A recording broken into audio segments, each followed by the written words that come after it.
Capítulo 4 da pluralidade das existências. Tópico: parecências físicas e morais. Perguntas de 207 a 217.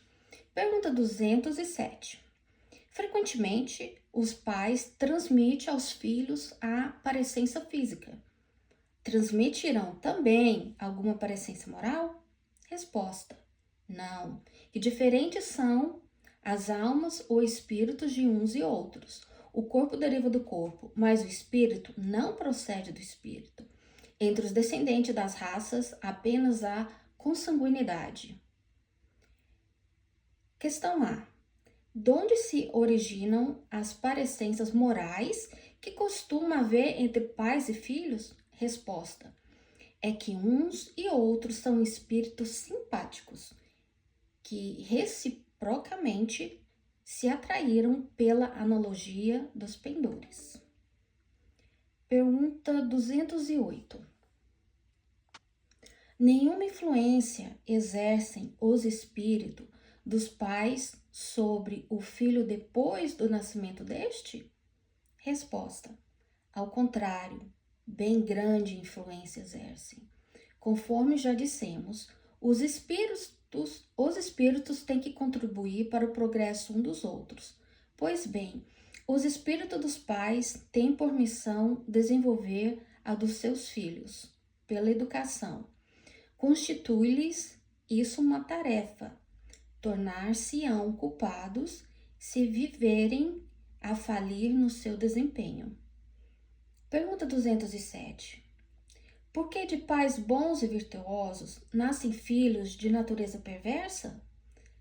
Por outra, por que as boas qualidades dos pais nem sempre atraem, por simpatia, um bom espírito para lhes animar o filho? Resposta: não é raro que o mau espírito peça lhe sejam dados bons pais, na esperança de que seus conselhos o encaminhem para melhor senda, e muitas vezes Deus lhe concede o que deseja. Pergunta 210. Pelos seus pensamentos e preces, podem os pais atrair para o corpo, em formação do filho, um bom espírito, de preferência a um inferior? Resposta: não, mas podem melhorar o espírito do filho que lhes nasceu e está confiado. Esse o dever deles. Os maus filhos são uma provação para os pais. Pergunta 211. De onde deriva a semelhança de caráter que muitas vezes existe entre dois irmãos, mormente ser gêmeos? Respostas: são espíritos simpáticos que se aproximam por analogia de sentimentos e se sentem felizes por estar juntos. Pergunta 212. Há dois espíritos, ou, por outra, duas almas, nas crianças cujos corpos nascem ligados, tendo comuns alguns órgãos? Resposta: sim, mas a semelhança entre elas é tal que vos pareçam, em muitos casos, uma só. Pergunta 213. Pois que nos gêmeos os espíritos encarnam por simpatia, de onde provém a aversão que às vezes se nota entre eles? Resposta: não é de regra que sejam simpáticos os espíritos dos gêmeos. Acontece também que espíritos maus entendam de lutar juntos no palco da vida. Pergunta 214. Que se deve pensar dessas histórias de crianças que lutam no seio materno?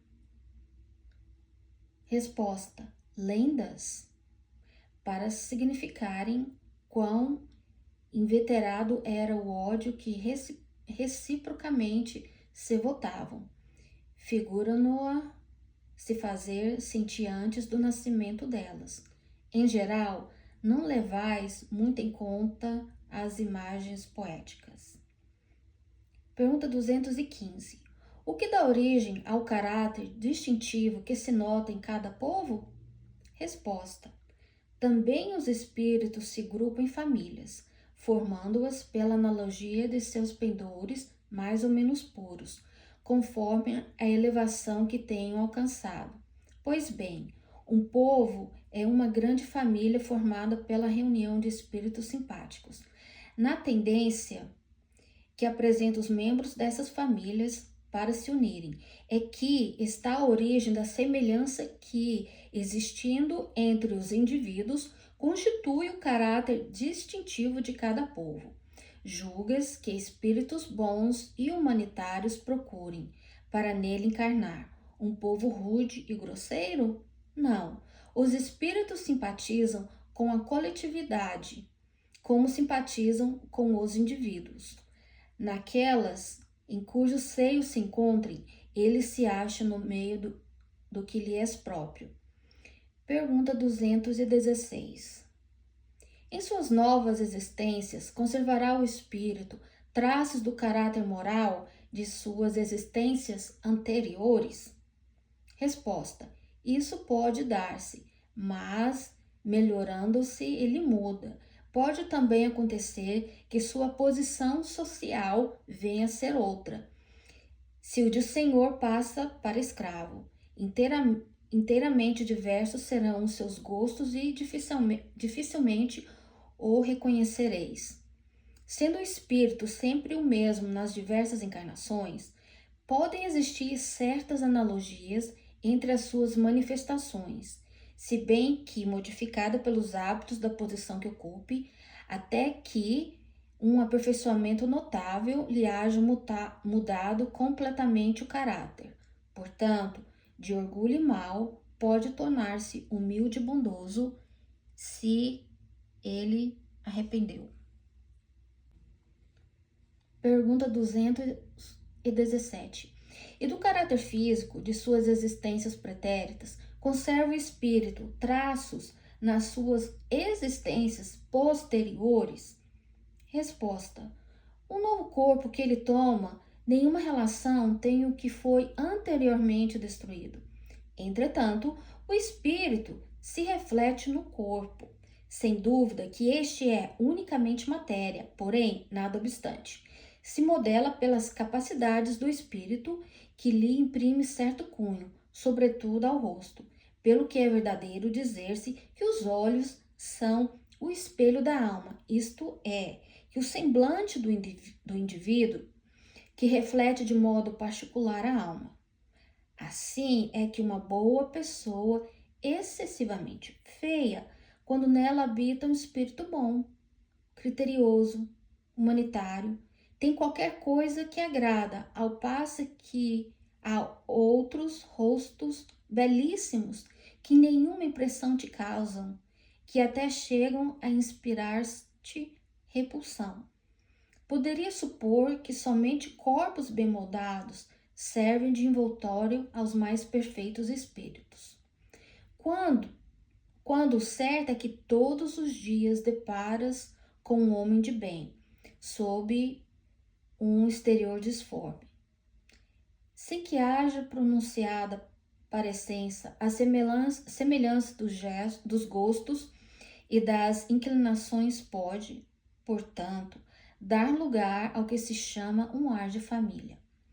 Nenhuma relação essencial, guardando o corpo que a alma toma numa encarnação com o de que se revestiu em encarnação anterior, visto que aquele lhe pode vir de procedência muito diversa da deste. Fora absurdo pretender-se que uma série de existências haja uma semelhança que é inteiramente fortuita. Todavia, as qualidades do espírito frequentemente modificam os órgãos que lhe servem para as manifestações e lhe imprimem ao semblante físico e até ao conjunto de suas maneiras um cunho especial.